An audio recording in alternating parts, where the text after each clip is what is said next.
Welcome to EV Hub Live. EV Hub Live is a live video podcast for public policy professionals working to advance transportation electrification.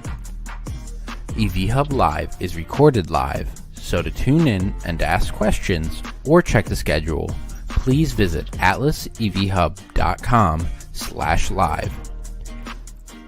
In this episode of EV Hub Live, Nick Nigro will sit down with Kameale Terry, CEO of ChargerHelp, and Cory Bullis, Senior Public Affairs Specialist at Flow, to talk about the nuts and bolts of reliable EV charging. This episode is produced by Peter Benzoni and Tom Taylor of Atlas Public Policy.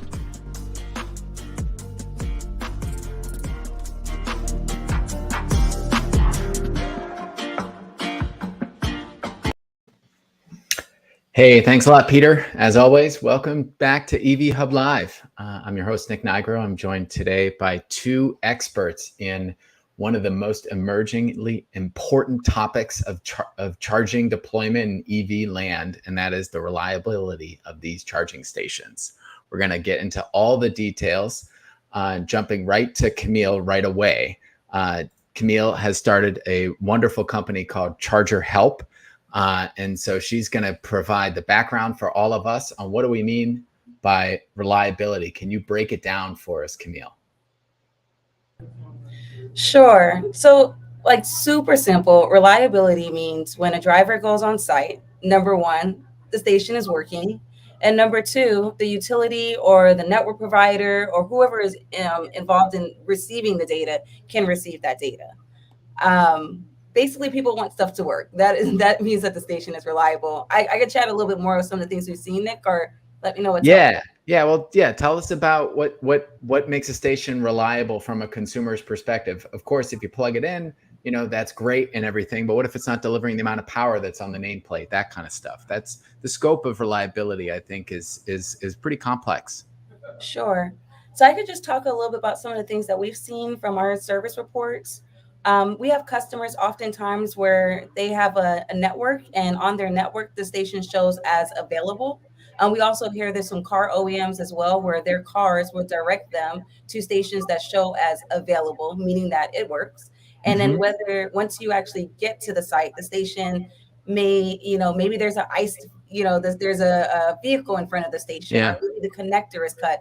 Maybe there's a wasp nest or an out of order sign. But essentially, all of the information that we're seeing that's actually on the platform isn't actually true to the state of the actual charger, meaning that the driver can't actually use it. And this oftentimes results in people becoming stranded, to be quite frank. Yeah, and so you started your company, ChargerHelp, in part to help solve some of these issues. Tell us a little bit about what the mission is of ChargerHelp, how you got it started, and why you're getting so much attention right now. Sure. So first, ChargerHelp, we're a technology solution for EV maintenance and workforce enablement. So what that means is that we hope that one day we will be able to send self-healing code to charging stations, right? That one day we will have enough data in order to really understand why these stations are functioning the way that they are. But today we really aren't there. There still is a requirement that you have folks that can be on the ground to get data that can inform how software providers are building their stations and making decisions on what they should start incorporating when they think about uptime and reliability. And so with ChargerHelp, what we've done is we built out a platform to really gather the data when our technicians go on site to fix them. And the coolest part about this is that we've been able to give this platform and give this mobile app to folks that are transitioning from the oil and gas sector and telecom sector in order for them to solve station issues in the field. Very cool. Cory, let's bring you into this conversation. You work at a charging provider. Tell us how you look at reliability from the equipment and network provider perspective.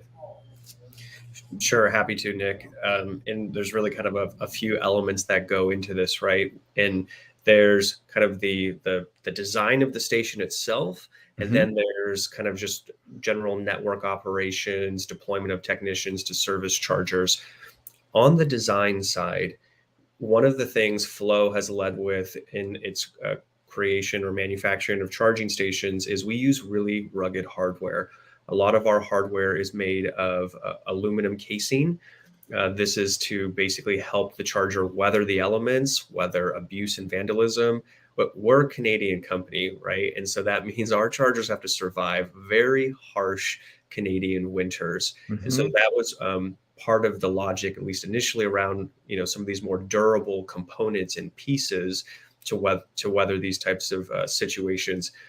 For one of our applications, we do curbside chargers. Another feature we have is a locking mechanism for the connector when it's hanging up on the charger. This is to prevent or minimize unnecessary tampering and mishandling with the connector that we sometimes experience from consumers or just other folks in the area. And then on the network operation side of the equation, so our chargers are networked. That means we can remotely monitor them, and we are constantly looking at them to see how are they performing. If we see a charger with some irregular behavior, if it was previously being used a lot, all of a sudden it's not being used, that clues us in, like something's probably not right. Let's go inspect, or let's go call the site host to check in on the charger. So we try to proactively catch issues and flag issues like that. And then, of course, depending on what does break with the charger, it can create kind of what we call an alarm on the network, which flags, hey, something is broken. Take a look at this immediately. And then we start immediately just tracking, how long has the charger been out? Because our goal is to get that thing back up and running ASAP. And so we're constantly looking at these metrics. How long was the charger down? How long did it take us to fix it? And so this is kind of our dual-pronged approach to reliability and how we're trying to ensure charging stations are available for drivers to use and minimize any frustration they might have. So I got a couple of follow-ups on that one. My first job out of college was sort of in telecom. And so they used to talk about reliability of telecom. It's like they used 4 nines. You might be familiar with that. Like, we're not quite there yet with charging stations, I would say. But when you talk about uptime, tell me a little bit about what you mean by that. Because, having driving up to the station, plugging it in and getting some power out of it, you might consider that station up and running. But if it says in the station it's going to deliver 150 kilowatts, but you're only getting 25 kilowatts, that doesn't feel very up to me. That feels like kind of up. So tell us a little bit more about how you establish whether or not you think the station is up. So that is a great nuance, and it is very tricky. So, and this goes to Kameale's initial point. When we think about uptime, we define that flow as in the charger, the software and the hardware, they're both operational, and the charger can dispense electricity. Now, you've touched on this other nuance about the intended power level. Is it discharging electricity at the power rating that it shows on the charger? In cases where it is not discharging what it's supposed to at 150 kilowatts, if that's what your charger power level is, and that's truly due to like degraded, malfunctioning equipment, that is not uptime. We don't see that as the charger's up and running. From an operational standpoint and from just delivering good service to our site hosts. However, you have our chargers also have power sharing and power limiting capabilities. So a 150 kilowatt charger might very intentionally charge at 100 kilowatts or 75 kilowatts if another vehicle is plugged in, if another connector is being used. In those cases, the charger is working as intended, as it should, because there's trade-offs here that we're trying to deal with, such as managing load on the grid, managing just overall costs being passed on to the driver or being passed on or incurred by the utility. So it's kind of hard to differentiate sometimes if the charger is really functioning at a lower power level due to degraded equipment or because it's supposed to. But as we can track and figure that out, if it's degraded equipment, then that's truly like a lack of reliability issue. Kameale, let's bring you back into the conversation to get your point of view on this issue around, meeting the customer's expectations. How do you all look at it, and how are you trying to help make sure that the charging equipment that's out there is actually meeting the specs essentially? Yeah, the first thing you can still hear me? Yep. Okay, great. I put my headphones in. The first thing that I wanted to point out is that Flow is a vertically integrated solution. So meaning that the same person that made the made the station also makes the software. So much of the industry isn't like that. So the way that and so there's a lot of benefits from that, just from everything that Cory just aligned, mainly because there is direct communication of what is happening at this charging station, right? And then if there is an issue, the team at Flow can solve for that quite easily because there is, that vertical integration. When we look at the rest of the charging stations out there, we see that doesn't exist, right? And so for ChargerHelp, the way that we offer, reliability really for so many folks is that we're able to be that continuity of information. So if we see something happening on the hardware level that's consistently happening, such as connectors being cut, we can go back to that manufacturer and let them know, like, hey, this is a thing that is happening X amount of times and is impacting your overall uptime X amount of times. You should probably invest in something that like Flow just so that they're doing.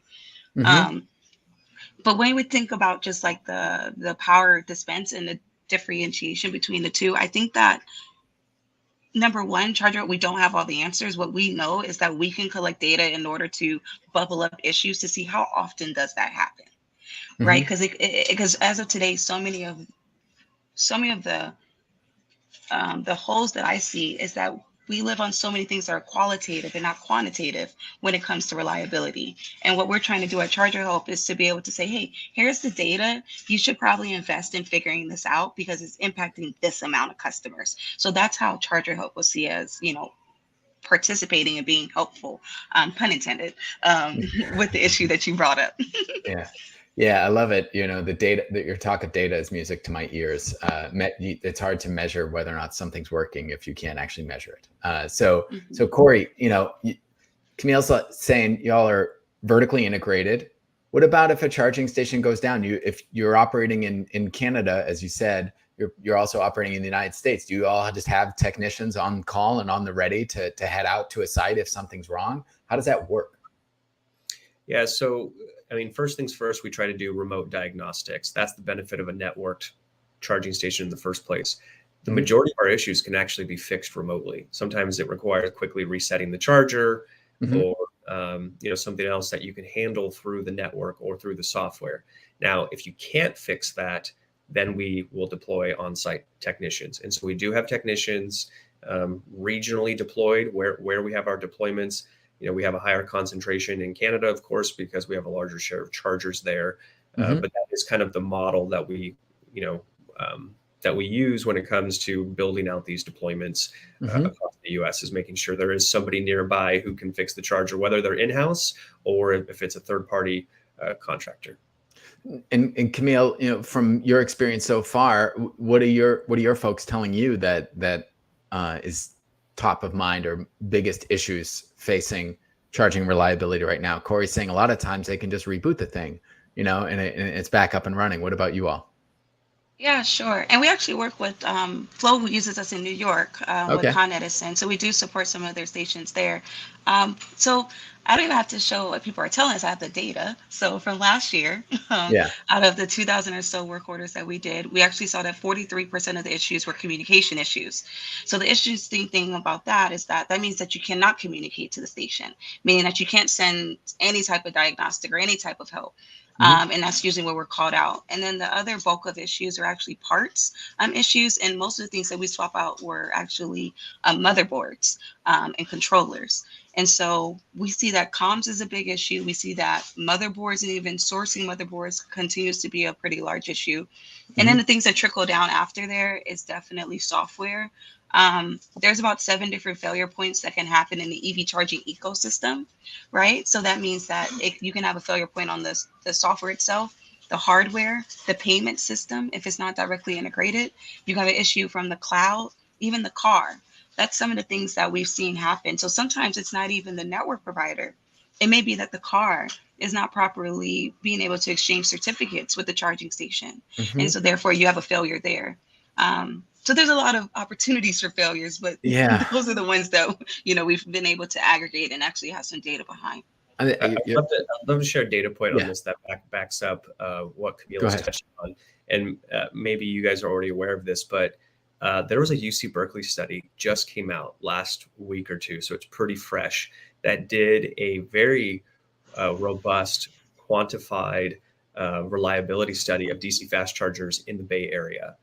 And it does a breakdown. It breaks down all the various issues that caused failure to dispense electricity or initiate a charging station based on the criteria they set. A lot of them are communication issues, just like Kameale touched on.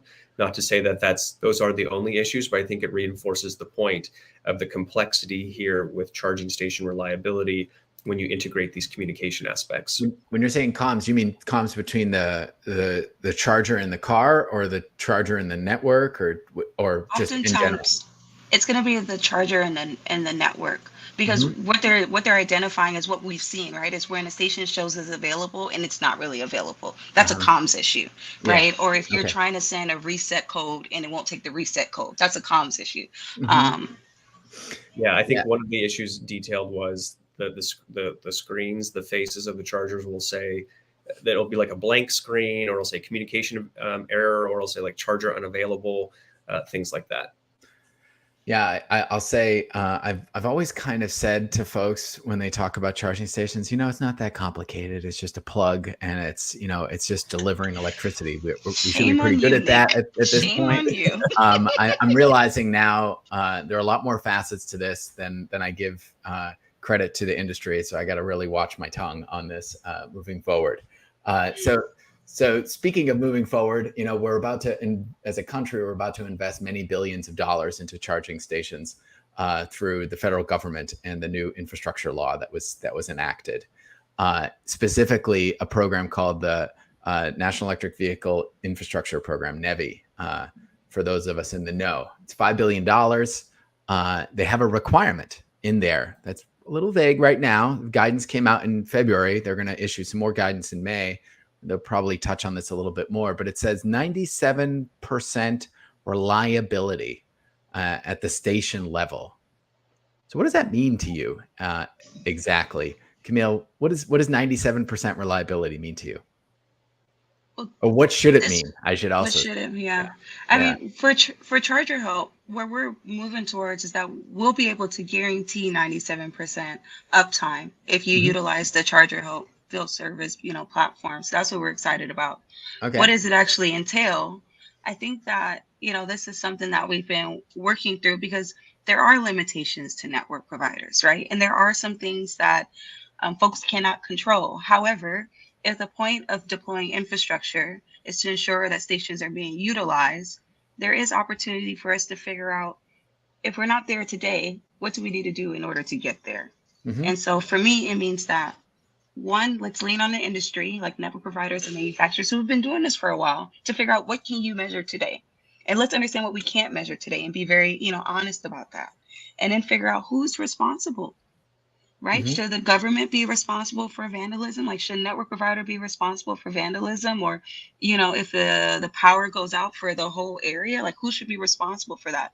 So I think there is a lot that needs to be unpacked, but I don't think that it should rely on any one entity.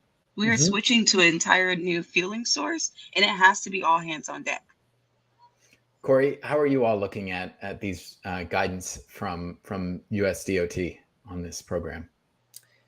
Yeah, I mean, what should it mean? Yeah, I was gonna go for the should, how we interpret it.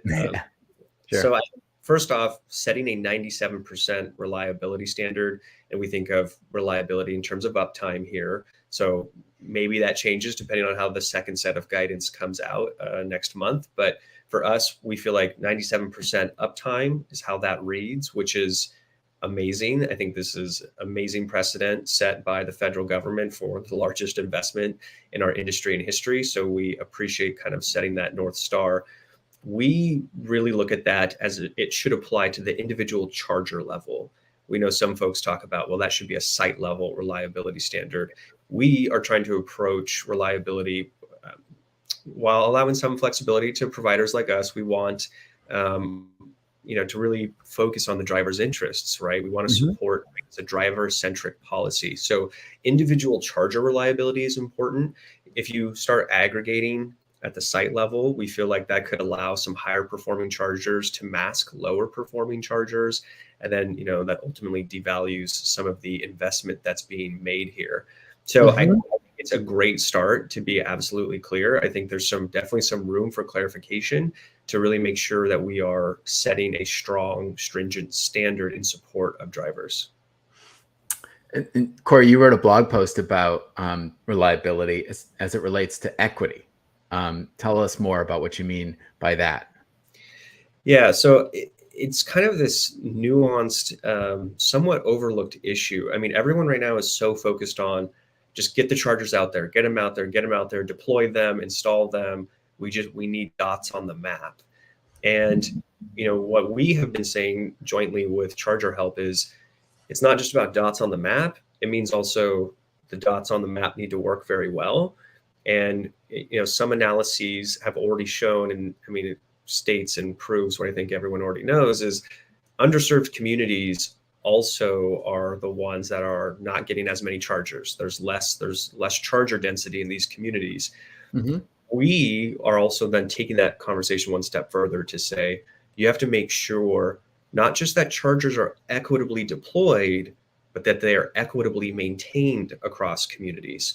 So our hypothesis, and I want to be clear, there's no data backing it up yet. It's a hypothesis that we think needs some attention, is we are assuming chargers are probably more often broken and broken for longer periods of time in underserved communities. And I think probably the rationality is simple. If your charger is in a high utilization area and that one's broken, and you have a charger that's maybe being utilized less, if it is potentially in an underserved community, your priority is probably to fix that higher utilization charger first, right? Put your resources in to get that one back up and running. Mm-hmm. And we think that exacerbates equity issues if you are ignoring proper operations and maintenance of these chargers in underserved communities. So that's what that blog post was getting at, is like you have to think about this beyond just dots on the map, but how well we're maintaining everything. And a broken charger doesn't serve anyone, and it's certainly not going to serve an underserved community, especially if that's their 1, 2, or third charger in the area. So I was sitting with some transportation agencies yesterday. We were talking about this issue. It's like, how do you make sure that these guys who sign up and say, oh yeah, well, we will 97%, no problem, but then you fast forward a couple of years and what you described happens is in the very well-to-do areas of their network, where they might even charge a premium for the service or whatever, chargers meeting those reliability requirements. But in other sections of their network, it's not getting as much attention. So what's the government supposed to do in those situations? The money's already been spent. How are they going to ensure that this program is actually successful? Because you mentioned this is the single largest investment in charging in the U.S. to date, and according to our data, we would agree with you. But in order to actually get to a wide-scale electrification, this is a down payment. And it's a good one, but it's not like it's gonna set the stage for the rest of the decade. We have a long way to go. So that it's very important that this program works. So I want to hear, Cory and Kameale, like what are your thoughts about what should the government be? How should the government be thinking about this and ensuring that it's actually going to be met? Mm-hmm. Well, there's a lot to unpack with this one, and I'm hoping you all can humor me for a second on policy wonk stuff, because I think that's what's going to be needed to get this right. Mm-hmm. So first things first, the government actually needs to measure compliance with the standard that they have set. So if it's greater than 97%, that means the funding recipients, the site hosts working in conjunction with the charging providers, need to provide uptime data back to the government to show here's how the chargers performed. This is also partly why individual level charger reliability requirements is so important, because then you can see how is each individual charger performing, and making sure that you're getting like the truest understanding as possible on reliability. Even then, when it comes to reporting data, there's even underlying mechanics on how to get that right. So for instance, if I, the charging provider, hand over data to you, the government, how do you know my data is accurate? How do you know that's true measurement?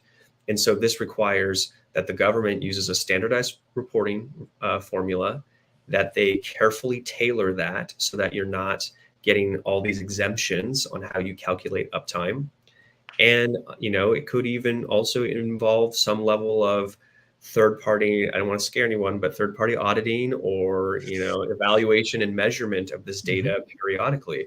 that these are the things that these are kind of the checks to keep everyone honest, to make sure that chargers are working as they should.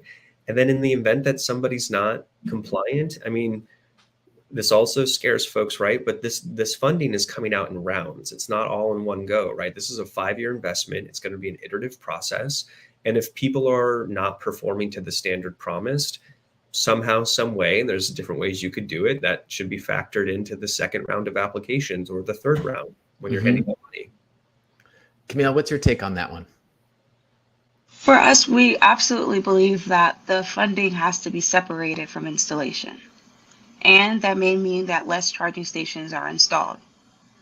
However, I think that what we have to, wake up to is that we can spend all of the 7.5 on just installing. But if you don't separate out the funding to really understand the true cost of maintaining publicly deployed IoT assets, Mm-hmm. if you don't understand that cost and you don't have funding towards it and you don't have like the right, even pulling apart, like, what does that mean? It's way different than installing. Mm-hmm. Then we're going to continue to deploy products that doesn't work. So we believe that there should be an installation RFP or RFQ or whatever that comes out, but then there should be operations and maintenance when it comes out as well that has specific criteria for the problems that we've seen in the field and ensuring that you have the right workforce that can align to that. Because what will happen is what we see happen is that you do have some folks that present themselves as one-stop shops, but because they are trying to do so many things, then you don't really become an expert at anything. And then when it really matters, right, you don't actually know how to fix the station. You just know how to win a contract. And in order for us to have adoption, that's really, really important. And then just to double down on what Cory was talking about earlier, making sure that 97% uptime per charging station is so important. I'm from South Central LA, still live in South Central LA. Most of the charging stations in my community don't work. And there hasn't been a way for me to properly, submit a ticket for somebody to come out and fix it. Mm-hmm. So by doing the requirements per charging station, we will be able to bubble that up. We're going to put all this, separated money for low income communities. You're going to install stuff that doesn't work. That doesn't make sense to me. Yeah, and I would reinforce Kameale's point, and this goes to your question, Nick, like what can government do? Government can, and this is an eligible expense under that $5 billion, they can hand out money for operations and maintenance. So they've set the standard, and we can use that money to purchase equipment, but then let's use that money to support operations and maintenance if that's what the industry and community feels like they need to help meet this standard. Yeah, that's just one point of clarification.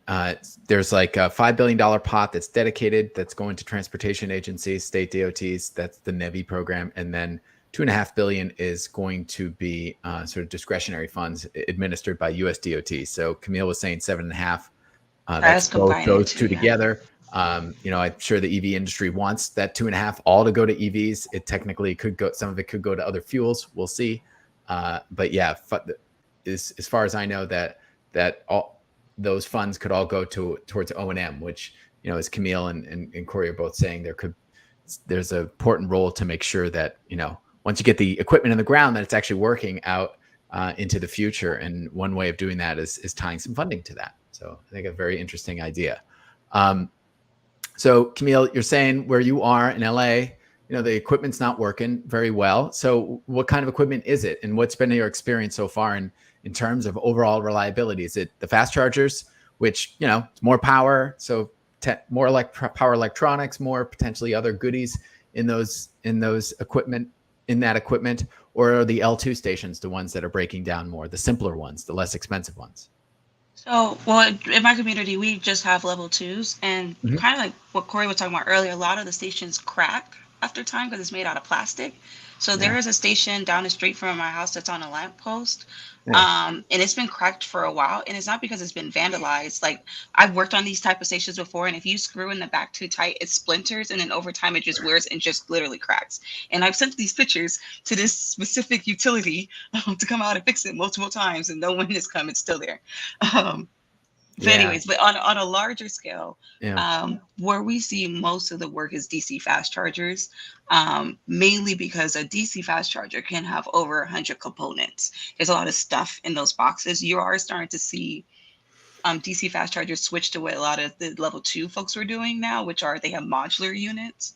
So like you can just take them out, swap it out, fix it, back at the shop.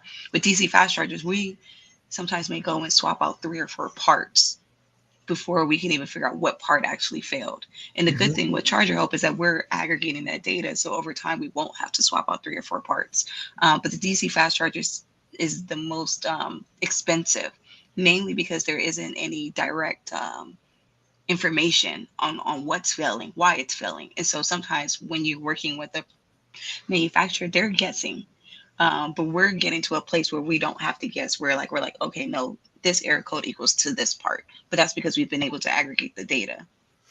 And Cory, what's been your experience so far with the company in terms of reliability? I'm sure your, Canadian hardened equipment doesn't crack just sitting there like the stations Kameale's seen in her neighborhood. But tell us a little bit about where things break down from a hardware perspective. Not just, you mentioned earlier some of the software stuff, but like, is it vandalism? Is it just, people not using it right and kind of breaking the equipment?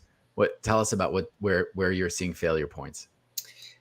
Well, you touched on, I think, one of the ones that show up a lot for us, vandalism, really in the form of cut cables.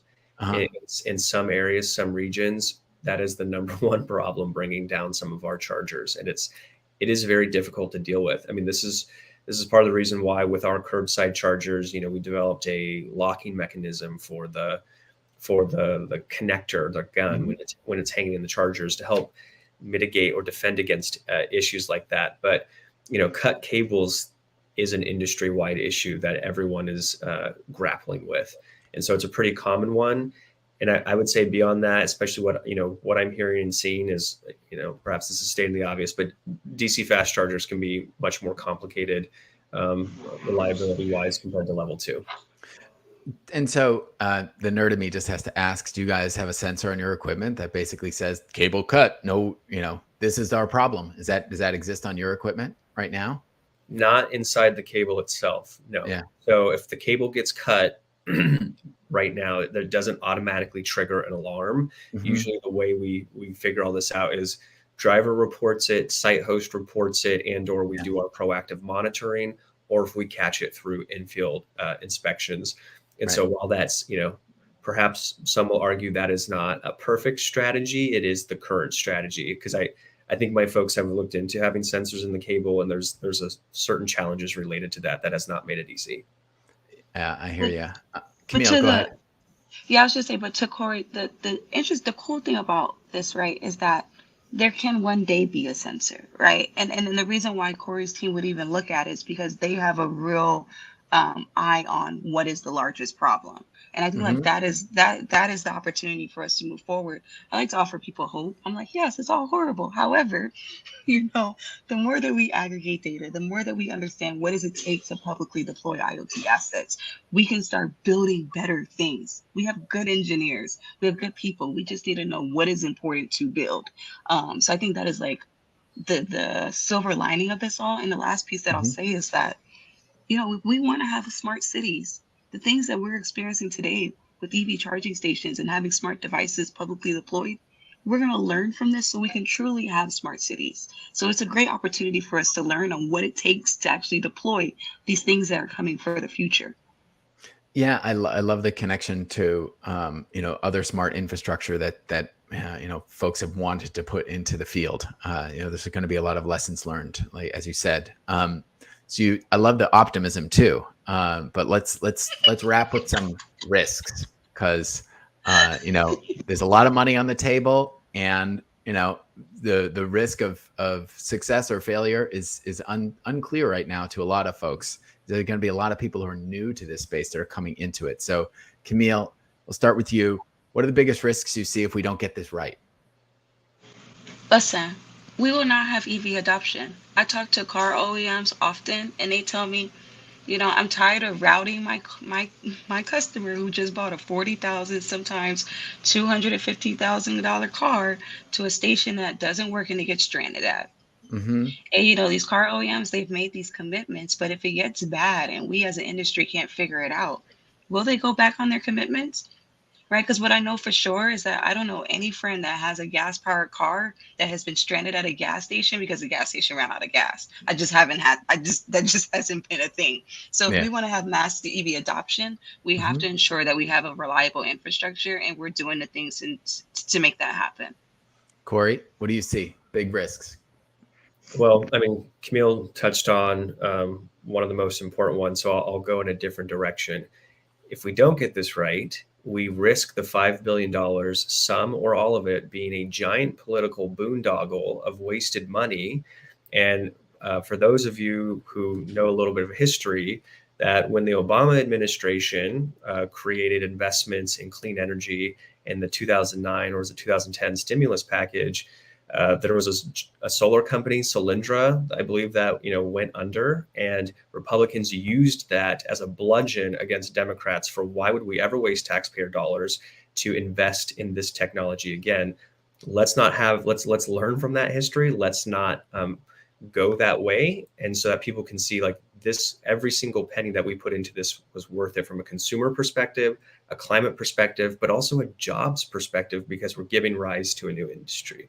Yep, Cory, and Kameale, those are really excellent points. I totally agree, Kameale, with what you said about this being this is going to be deterministic about how well the autos actually follow through on their commitments. And Cory, we have a political risk that you highlighted that I think is very important as well.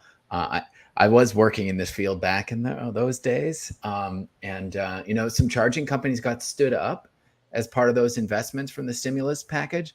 Some charging companies came and went as part of that. And so there are some really great lessons learned. And I think, looking back on what went right and wrong in those early investments from a federal government perspective should be good. But I think, the entire industry has evolved so much since those days. That I'm quite optimistic that we won't really repeat all of those mistakes, but maybe we'll find some new ones because this is an evolving industry. So, we're just at time. I really appreciate Kameale and Cory you joining me on EV Hub Live to talk reliability. This is a topic that will continue to be important, and maybe we can bring you guys back on the show later in the year to talk about what you think the program is looking like as it gets stood up here in Washington. So thanks again for joining us. Thanks so much, Nick. Appreciate it being here. See ya.